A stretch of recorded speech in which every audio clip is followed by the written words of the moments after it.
નમસ્કાર દર્શક મિત્રો, હું શિખર દેવાણી આપનું સ્વાગત કરું છું વીટીવી ન્યૂઝમાં। વાત કરીએ વડોદરાની તો વડોદરાના પંખાના ગોડાઉનમાં આગ લાગી હોવાનું સામે આવ્યું છે। જી હા, ડભોઈના મોહમ્મદપુરામાં આવેલ ગોડાઉનમાં આગ લાગી હતી।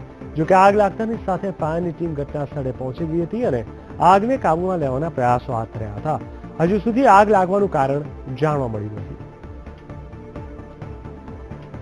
તો આપ જોઈ શકો છો આપણા ટીવી સ્ક્રીન ઉપર એક ગંભીર આગ લાગી છે। આગમાં ખૂબ મોટું નુકસાન થયું હોય તેવી પૂરેપૂરી શક્યતા છે।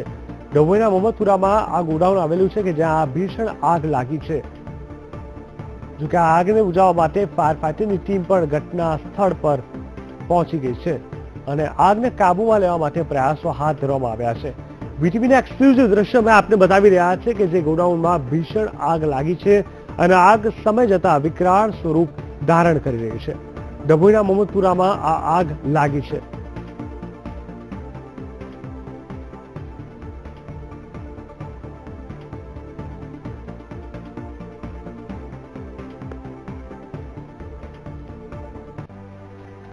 તો આપ જોઈ શકો છો આપણા ટીવી સ્ક્રીન ઉપર આગના દ્રશ્યો।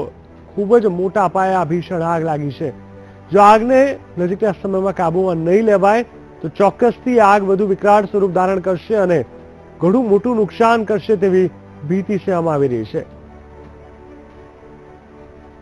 તો આગમાં લાખોનું નુકસાન થયું હોય તેવી પૂરેપૂરી શક્યતા છે। જે પ્રકારે આગ લાગી છે ચોક્કસથી અમે જાણવાનો કોશિશ કરી રહ્યા છે કે આગનું કારણ શું છે। જે રીતે આગ લાગી છે શું કોઈ જાનમાલનું નુકસાન થયું છે કે શું?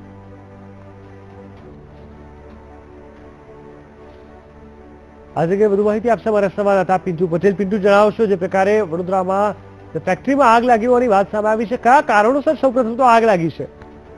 એ ચોક્કસ જણાવો। ડભોઈ તાલુકાના મોહમ્મદપુરા ગામ પાસે પ્લાસ્ટિકની એક ફેક્ટરી આવેલી છે, ગોડાઉનમાં આગ લાગી છે। આગ લાગવાનું કારણ એવું જણાવવામાં આવે છે કે શોર્ટ સર્કિટથી આગ લાગવામાં આવી છે। જી, કેટલા સમય પહેલા આગ લાગી હતી અને હાલ શું સ્થિતિ છે? ઘટના સ્થળ પર 4 ફાયર સ્ટેશન હાલમાં આગ બુઝાવવાની કામગીરી ચાલુ છે જી અને આગ સવારે 6 વાગે લાગી હતી। બિલકુલ સમગ્ર માહિતી આપવા માટે ધન્યવાદ। તો સવારના 6 વાગ્યાની આ આગ લાગેલી છે અને શોર્ટ સર્કિટના કારણે આ આગ લાગી હોવાનું સામે આવ્યું છે। જોકે હાલ આગ પર કાબુ લઈ લેવામાં આવ્યો છે।